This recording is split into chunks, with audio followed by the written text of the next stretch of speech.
With the legacy talk, I have to, of course, bring up arguably the most impressive record that LeBron's going to break this year in the NBA with Kareem's, of course, scoring title, all-time leading scorer in NBA history. And LeBron, a guy, you brought up a lot of these points. I mean, he's known not really as a scorer primarily. He became that. He grew into that, but known for his versatility, known for his basketball IQ and his durability, certainly. How big of a deal do you think this is? I mean, there's been a lot of talk about downplaying this in LA because LeBron kind of doesn't belong to the Lakers alone, but it still seems like, as far as a feather in your cap, so to speak, for your legacy, this is a huge deal for LeBron. And do you think that we're going to get the appropriate level of hype for what he's about to do? Like, I think regardless of where the Lakers are at that point in the season, this is a record that, a lot of people felt was unbreakable. Obviously, we've been monitoring LeBron for years in that trajectory, but you do that with a lot of guys. And as the years go on and, there's different variables and factors and obstacles that prevent them from getting to that level. But for LeBron to consistently do what he's been doing, scoring the basketball at a high level, at a high field goal percentage, it's remarkable. And I'm a big Kareem fan. Again, I'm a UCLA guy. So Kareem is my GOAT. LeBron is my GOAT contemporary. Kareem is my GOAT all time for everything he did on and off the court. I mean, whether the civil rights stuff or almost beating Bruce Lee up in Game of Death, just the things he was able to accomplish. But I think it's a big moment. It's a phenomenal moment. I feel like Lakers fans will give him the love and respect he deserves for that moment. And again, I know there's been a lot of talk on social lately, like, oh, they're gonna boo him or whatever. Like, look, Lakers fans, just being around here since LeBron came, the Lakers demand excellence. Lakers fans demand excellence. So, you talk about them being tough on guys. Yeah, they were tough on, everybody. They were tough on LeBron at a point, early during this marriage that they have together. They're tough on AD, KCP, Kuz. Every single player on the team can get it. Westbrook obviously received it at a level I don't think I've seen. But conversely, like when Westbrook performs and plays well, this is also a squad that'll give you MVP chance. So, it's Hollywood. We like excitement. We like winners. So when things don't go that way, they're going to be very vocal. They've seen a lot of championships in their day. You're talking about a lot of fans who grew up during the Showtime era. So they've seen a high level of winning basketball, formerly in Inglewood, the city of championships, now in downtown LA. And, I think, they're going to give him the love and respect that he deserves for that moment. I think you can't be a basketball fan and however you feel about LeBron, not appreciate the fact that he's going to now break this record and become the new all-time highest scorer in NBA history. Josiah, I want to ask you about your observations earlier on in the season. Anything else that stands out to you? Anything that surprised you in terms of what you're seeing so far? I think just the Warriors. I mean, you talk about it looks extremely uncharacteristic of the squad. I know they've had some issues on the bench and getting guys ready to go. But when you talk about a unit that has Steph Curry, who, is making his claim as the best player in the league right now, coming off of finals MVP and everything he's been able to accomplish in his career, Draymond, Clay, and just the amount of championships and winning basketball that organization has played, in years past, if you had a 15, 20-point lead on the Warriors, they could eat that thing up, 6-7 minutes of game action, and you would just watch it happen in real time and know there's nothing you could do about it. We're now seeing their road struggles with some of the teams they're losing to. Definitely feels like a championship hangover.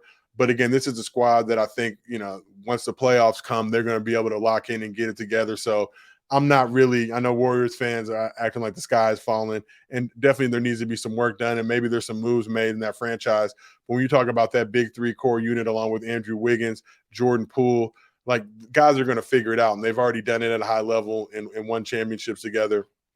So I think they're going to be all right, but it's definitely been interesting to see just their road struggles and, watching games where they have leads and then them kind of giving up leads, just stuff that, like, super uncharacteristic of what Warriors basketball has been for the past few years, when all the core is locked in and when Clay's healthy, when that whole crew is together.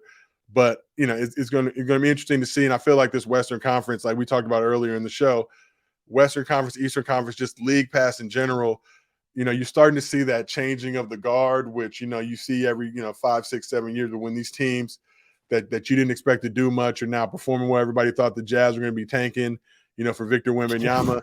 And, this is a squad that's out, they're going to tank all the way to the playoffs and trying to make a championship push. But again, it's early in the season. There's a lot that can go, the season's so unpredictable that, we looked at the Celtics last year, and I think they were like 23-25 or something like that, during the midway point, and then proceeded to go on a great run and get all the way to the finals. So you never really can just tell what's going to happen. So never get too excited or too down early in the season. Obviously, Lakers fans starting to get close to that point, the squad's 2-8, and it's like, all right, well, what's going to happen now? Because you literally just want to try to get to 500, and that requires a 6-game winning streak at this point, which is not realistic. But are they going to be able to close the gap and start piling on more wins and losses? But I think across the board, I'm just excited for this NBA season. As I've gotten older in life, I just really get to, learn to appreciate just seeing high-level basketball. And we're also seeing now these young guys, the Lukas, the Trays of the world, the Ja Morants of the world, that are now stepping into, superstardom and really embracing that role and playing at levels that, some might have expected, but just still incredible to see that happening. Oh, go ahead, man. Sorry, Justin. We've asked a few people this, and given what you see on a day-to-day basis and the folks that you're talking to, your perspective on the league as a whole, I'd be curious to know your thoughts too. Is tanking as big of a problem as people make it out to be? Is it a major, minor problem, somewhere in between that, from what you're seeing? Mentioning the excitement level, another team we haven't mentioned yet that I think are pretty fun to watch are the Pistons as well. And that's, one of those teams that is still getting their act together, figuring things out. A lot of young talent on that team. You don't expect teams that young to go very far. But back to the question, do you think tanking is as huge of an issue that people make it out to be? Look, I think at the end of the day, players are going out there and trying to give as much of a maximum effort as possible. Tanking is more of a front office situation when you don't, put the pieces in place to give your team the opportunity to win. I think if you go ask guys around the league, they're not laying it up or whatever. These guys are trying to get new contracts. They're trying to make money to support their families. So from a player perspective, I don't believe that they deliberately go out there and try to tank. Now, from a front office perspective, you can definitely create situations where, when you look at the Lakers, for example, I don't think the Lakers are deliberately trying to tank. But when you have an offseason, they don't really make any major moves to really really improve the roster to the level it needs to be. Then that tanking situation just kind of comes naturally. But it's great for me to see squads like the Pistons, who, been down for a few years, but they start to get the Cade Cunninghams, the Jaden Ivies, those type of players in and make that basketball exciting. I always think about, OKC back in the day when it was, young Durant, young Westbrook, young James Harden. You could just see, and this is something I was talking to KJ Martin, who's on the Rockets this offseason.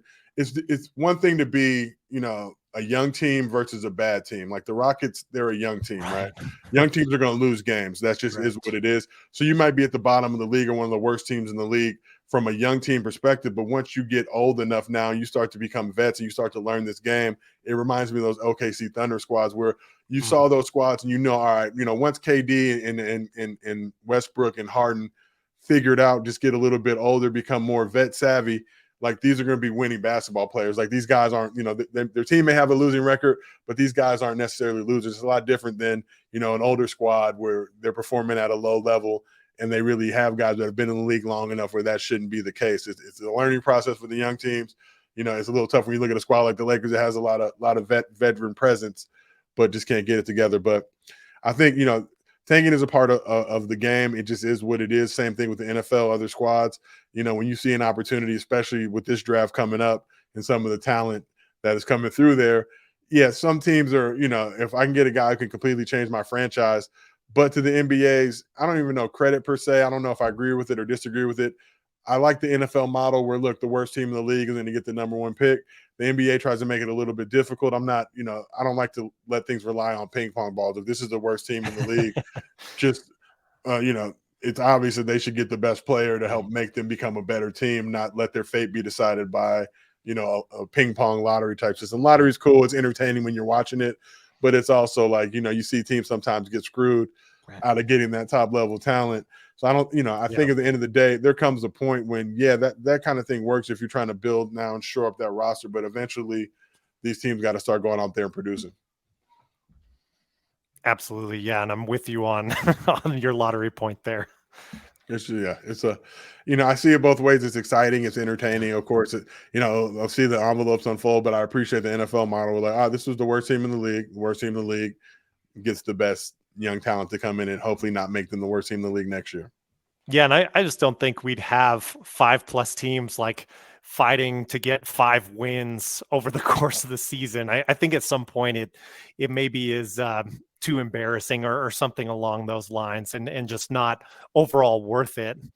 Even if we got a guy like Wemby coming in who seems like he's going to be phenomenal. I mean, Are we really going to have a third of the league in single-digit wins? I mean, I would certainly hope not, and assume not. I want to circle back to Scotty Barnes, and you just mentioned his development just earlier in the season. Can you kind of shed some light into what his mentality has been coming into this season? He's rookie of the year, a lot of attention. He's part of an exciting rookie class. Even this year, we've seen like a new wave of just kind of young players. Is he feeling more pressure just considering the success of last season? There's always, from some fans, the feelings of a sophomore slump. Do you get the sense that he's dealing with any kind of mental hurdles, or do you think his mentality was he was ready to go by the time the season started? I certainly think that he was ready to go by the time the season started. I mean, Scotty is as relentless as this team is, right? Like, he kind of just plays with this joy. He, for as young as the Raptors are, he kind of really is the baby on the team. Like, he's very young in terms of his energy and keeping it up. But I think the interesting thing about Scotty is he's kind of your starting center and your backup point guard. He is both. He'll start at point guard when Fred VanVleet is out. And Fred was hurt for a couple of games with a back injury, back soreness, I should say. And so Scotty was your starting point guard. And that has been a completely new role that the Raptors, I mean, he did it a little bit last year, but that has been a new role that the Raptors are really trying with him this season. Last year, he was 5th on the Raptors in terms of usage percentage. So he was the 5th starter, literally. And this year, he's 2nd behind only Pascal Siakam. So the ball is really in his hands more, and the Raptors are asking him to do a lot more. He started at center until Christian Koloko, the Raptors' second-round pick this year, took that spot once Fred went hurt. Fred sat out with an injury. But so I think with Scotty, it's just like, can you play make and can you facilitate? That's kind of the question with Scotty. I mean, he can. The answer to that is yes, but getting him those reps. That's something that the Raptors are really trying right now. And that's, I think, where Scotty's kind of always been that guy. I remember interviewing David Thorpe, Coach Thorpe, who knows Scotty really well. Their kids both went to school with each other. And so, and we're on the same team. And so he had a bunch of Scotty stories, and one of them that I thought was really interesting. I should say know Scotty well. He couldn't meet him because it was a pandemic. But he had this Scotty story that I thought was really interesting, where I don't remember the details, but they were asked to do sort of reps. This is back when he was in college, and he was asked to do some reps, and he needed to score a certain amount of points in order to be done the rep. I should probably know the details of this, but he was asked to do score some baskets, and he went to his coach and was like, "Oh, do assists count as well? Just if someone scores it, does that also count towards me?" Which is kind of Scotty's mindset, which is very, very unselfish, very much passing the ball and getting others involved. It's something that he does really well. I think his and OG's chemistry has been absolutely superb this season. In the off season, Scotty said that his favorite player to play with is OG Anunoby. If he could play with any player, past or present, who would he pick? And he said OG Anunoby, and they were like, Michael Jordan exists, and he was like, OG, I'm gonna take OG. So we're starting to see that on the court as well. Scotty is incredibly unselfish, and it's when you're 6'9", you're taller than everybody else that is around you, and you're making those passes and you're making those reads, and you have the ability to do that. When you're 6'9" and you're running the court and you're sprinting and you're the primary ball handler in moments, that's really fun to watch. So Scotty's growth is going to be is tons of fun. And watching it this season, there's some laps sometimes. Yeah, there's some, errant passes that he makes. But for the most part, his goal this season is to become that playmaker and to become that point guard for this Raptors team, and I think he's done a pretty good job. So far we're like 2 weeks in, and I think that like we're starting to see the growth and we're starting to see it come together. Yeah, and it seems like given the injury to Pascal, I mean, you're certainly not wanting to dip too much in the East standings, but it's a good opportunity to have like a third play creator, getting Scotty that experience.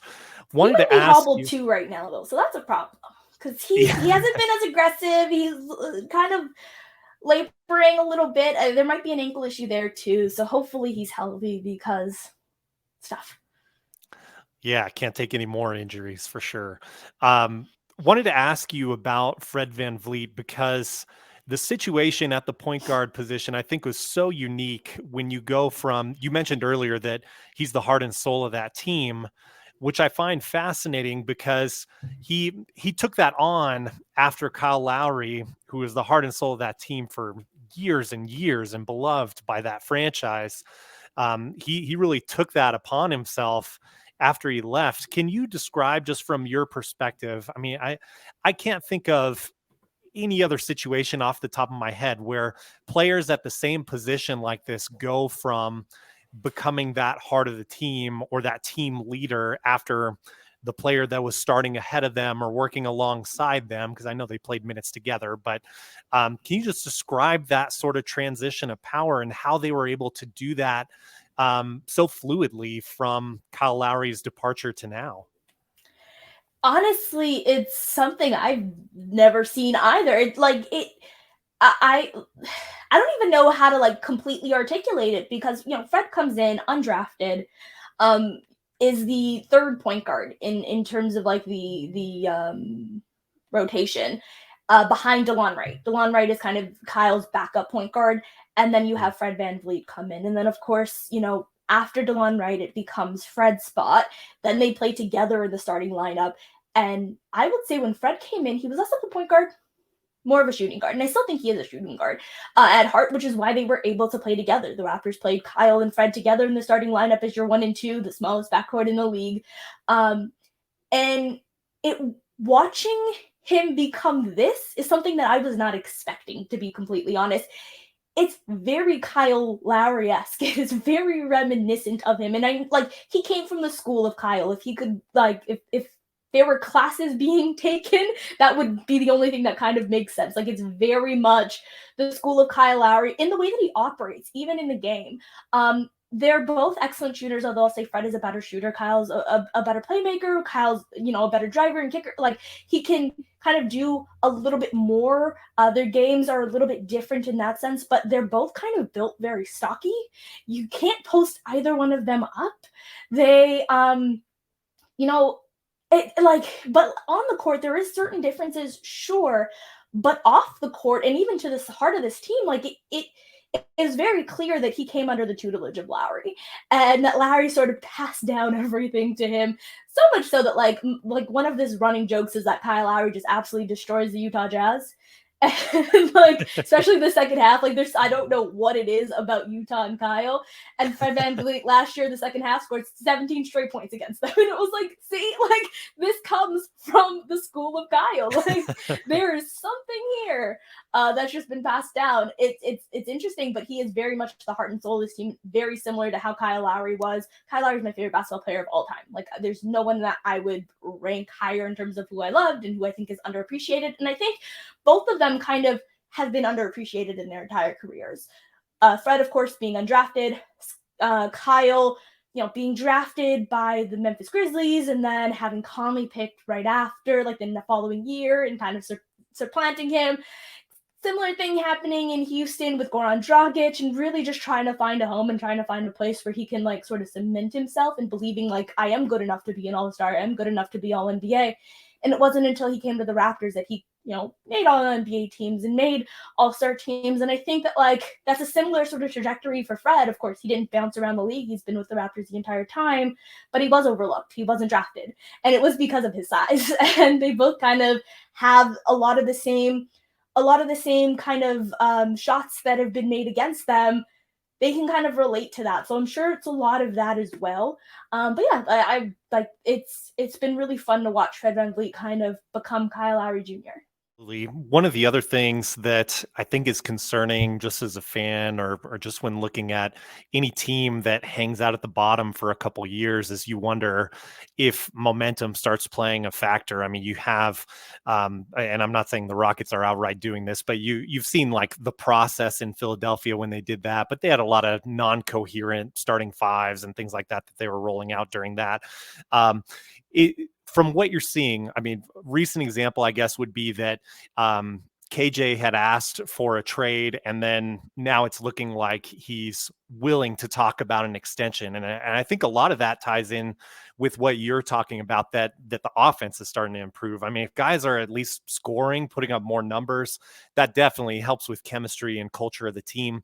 What do you see in terms of the culture of the team? And are you worried about this sort of like loser mentality setting in or something like that, not being able to come out of, 3 years of being towards the bottom of the league in the standings?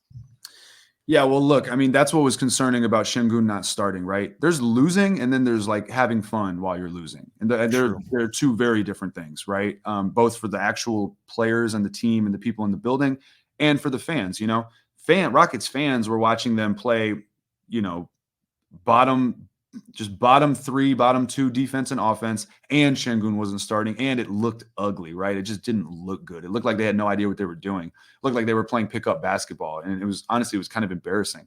But now they're starting to play like NBA basketball, even though they play bad defense and they make mistakes and turnovers, they're playing NBA basketball. You're seeing it kind of like begin to slowly come together. So if that is happening, I think that's important. And some of that does have to do with KJ actually getting minutes to play and prove himself. He's having a great year so far. So am I worried that, they'll fall into a loser mentality? I guess my worry is, again, I don't mean to harp on Silas, but, that's kind of been my thing, right? Is like, what does he see with the players he's given to bench Şengün or to play a certain way or whatever, run certain rotations, whatever it is? Like, what is he seeing and how does that feed into how these kids develop? Because they're young, right? And so first 2-3 years are really important, and what they're being taught and how they're being taught to play is really important. So it's less of like a loser mentality and more of like, man, I hope they're being given like the right, tools to actually grow, not just as individual talents, but like as a team, and Steven Silas has a lot to prove to me in that regard. I haven't really seen yet. Now, like I said, it's trending up. So I'm going to give it 82 games to monitor. And that's the approach. I'm not calling for his head or anything. For sure. But I am, I'm very interested to see, like, again, is Alperen Şengün kind of this nuisance that he's like got to figure out? Or does he can he eventually begin to view him as like a coveted piece, like his offense really? So Alperen Şengün is, over the last 3 games, has begun to help make Silas look like a good coach, and I want at some point Silas to stop combating that and to just understand, like, hey, there's a different, like, whatever vision I had wasn't coming to fruition, and I need to be willing to adapt and adjust because this is actually kind of starting to work a little bit. So that's my concern. But look, anything can happen. I mean, I don't know. We'll just have to see how it plays out. They have had a tough schedule. Part of that is because every team they play is better than them because they suck. So it's like, what's a tough schedule and what's just being the worst team? Right. I don't know. Right. But look, Şengün's 20 and he's a young 20, right? He turned 20 in July. Jabari's 19, very long way to go. He's been a negative force in terms of like impact on the team, impact on winning. He has been a negative impact on winning so far. What do things look like when that begins to change for the better? KPJ is like their, leader. He's 22. I mean, he's still very young. Şengün, like I said, 20. KJ's, I think, 21. Jalen Green, 20, Usman Garuba, 20. I mean, they're kids, so I don't know. It's, there are times where they're really impressive for being kids. And then there's times where you're just like, oh, damn, they're definitely kids. So at some point, maybe that changes and maybe you kind of see that leap. I think they're going to need another top piece in the draft. And I think they're going to need a trade or a big free agent signing or a couple big free agent signings to like make it all come together. But they have some really good pieces in place if they can kind of get the other things situated. Yeah. And I find it totally understandable. I mean, you're looking at potentially like a college-aged roster for a good chunk of the team, or at least a good chunk of the team that gets significant playing time. Look at the starting lineup. Alperen Şengün, 20. Right. Jalen Green, 20. Jabari Smith, 19. Eric Gordon, 33, 34, something like that. Who's the last person? Kevin Porter Jr., 22. So 4 of those guys are 22, 20, 20, and 19. Have to follow up with the development that you've seen from Jalen Green. And I do get this weird vibe. I've seen some stuff that I won't rehash, but it seems like he has been scrutinized more than other rookies in his class. And maybe some of that is the odd, like, Bill Simmons controversy that came into play that rubbed off on that or whatever, even though they had a decent interview together after that. What are your thoughts on Jalen so far? I've been super impressed with his scoring ability, always been impressed with his athleticism. I mean, as with young players and much of the rest of this team, there's a lot of things to figure out where to be on the court at certain times, especially on the defensive end. But what are you seeing from him and his development so far? Are we going to have a Kobe Powell situation with Jalen and Şengün? Wow, that would be. I'm gonna have to steal that for the future. That's good. I don't know how I didn't think about that. That's great. Let me start by saying that the top 4 picks or 5 picks in his class, they are judged far differently than he is, at least from what I see on Twitter, and then what I hear people in the media say. Right, like there was the whole thing about, Jalen Green's not a first-team All-Rookie. Like, since when does when is the rookie that dropped the most 30-point games and the only 40-point game and 17 games, second in the rookie class by 0.4? Like, since when is that guy not first team all rookie because Herb Jones helped the Pelicans win 36 games? It's just weird. It's like, no disrespect to Herb Jones, but since when has that been the criteria? It's like they're redefining and redrawing the lines. Even now, right? Like Evan Mobley, obviously incredible player. Cleveland's a great team, and he's a big part of it. Defensively, for sure. He's kind of having not a down year, but he has shown no statistical growth, right? And clearly that's because they're stacked and they don't need him to be, you know, but part of the Evan Mobley sell, everyone figured he'd be good at defense. Part of the sell was, hey man, unicorn, right? Ball handling potential, shooting potential, creation potential. He's good at passing. Like, people were talking Anthony Davis, Tim Duncan, Kevin Garnett, and that's a very high bar. And I'm not saying he won't hit that. He still could, but he's in a limited role because he's only taking 11 shots a game because they don't need him to do much else, right? Mm-hmm. So he's putting up like 15, 6, and basically the numbers look exactly like last season. Scotty Barnes, I think, very much the same. I mean, it just kind of looks more or less on paper like the same person. Cade is scoring more, I think, and I think he's putting up like 20, 21, 6 and 6. He's very inefficient. He shoots, I think, worse from the field percentage-wise than Jalen Green, and people call Jalen Green like a volume chucker. He's still sub 30, I think, percent from 3. He's not getting to the line. The guys that have that Luka mold, that Harden mold, they get to the line. Cade's shooting like 3.5 free throws a game. And I know there's going to be people that say, "Oh, these are base statistics." Like, you're judging this very basic in a very basic manner. And part of that is true, but part of that is also how we judge players, right? We judge by the numbers they put out. Sure. The Pistons aren't winning games. The Cavs are, but again, that's because they traded for Donovan Mitchell to add on to a pretty good team that they had last season. So Evan Mobley has the luxury of, falling back on his defense and just finishing when they need him to finish. He's going to have really big games. He's going to have games where he has 10 points and 5 rebounds. And that's just because Cleveland's that good. They don't need him to be more than that. Houston needs Jalen Green to be the 20-point per game plus guy. Jalen Green, when he gets the ball, he's the focus of the defense, and then that's just not the case for those other guys. So I agree with you there, and I wanted to speak on that because it's so weird to me. It's like, why can't we celebrate this kid averaging almost 21 points a game? He's had a few very, very inefficient, very poor shooting games, some like 4 of 19 and some 6 of whatever, and he's still just under 53% TS. So like as the season goes on, he'll probably eclipse where he was at last season, which was, I think, 54.7 or something TS, which was like 1/10 or 0.2% behind Evan Mobley, who's getting most of his baskets at the rim. So it's just weird. Now, on to him this season. I mean, he's as smooth as it gets, right? He's a volume guy. When the shots are falling, no one makes it look easier at this moment in the league. Defensively, he's got some growing to do. He still gets lost off ball. My biggest issue with Jalen Green, he's showing some creation potential. Like I said last night, he had 6 assists. Sometimes he looks lost, but I also think that Silas is not setting him up for success in some of these ways. Everything Jalen Green gets is tough. It's him initiating from 5 deep behind the 3-point line and just killing what he eating what he kills, right? There's nothing, there's no easy action run for Jalen where it's just like boom, backdoor cut, dunk. You know, it's not like, at least it's not frequent. So he's earning everything he gets, and it's kind of made tough on him. He also doesn't get respect from the referees for whatever reason. Like, he gets hammered and they don't call it. He's only averaging, I think, 3 or something free throw attempts per game. If and when he can get that respect and get to the line 5 times, 6 times, 7 times a game, things will change for him. Because to go in hand with that, one of his other issues is finishing at the rim. Right now, he just bolts to the rim and like tries to finesse it like off the glass over people, or he euros and gets fouled and it doesn't get called or whatever.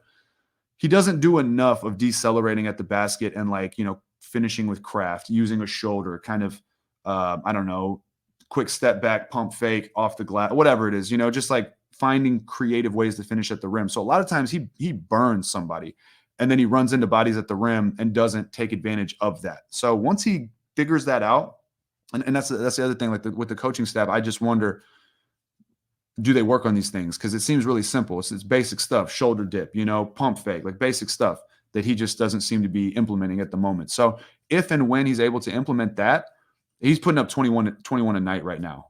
If he adds those things, I mean, he could, you know, he'll get to 25 or more a night eventually.